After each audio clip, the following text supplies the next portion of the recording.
RAWGraphs app: the pros, the cons. If you've ever wanted to turn complex data into clear, visually appealing charts, RAWGraphs promises to make it simple.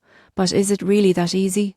One of the biggest pros is accessibility. Most people get this wrong by thinking advanced data visualization requires expensive software or coding skills. RAWGraphs is open source and web-based, allow you to import spreadsheets or XE files and instantly generate charts, all without any programming experience. For example, you can convert survey results into a colorful alluvial diagram or create a scatterplot in just a few clicks. The app also offers a wide variety of chart types, from simple bar and line charts to more complex network graphs. RAWGraphs gives users flexibility to visualize data in ways most standard spreadsheet tools can't. This is particularly useful for journalists, researchers, or marketers who need to communicate complex datasets clearly. Another advantage is customization. You can tweak colors, labels, and scales to match branding or presentation needs. Exporting is also straightforward. You can save graphics as CSV or PNG files for reports or web use, which makes sharing and presentation seamless.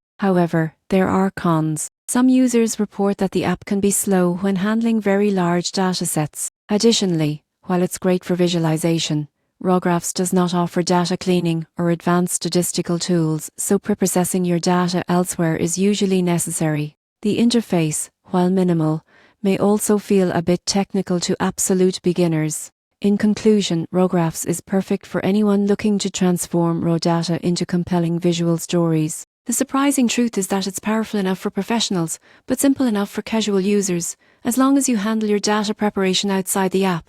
If you want to present data in a visually engaging and flexible way without expensive software, RAWGraphs is an excellent choice, but it works best in tandem with other tools for data preparation.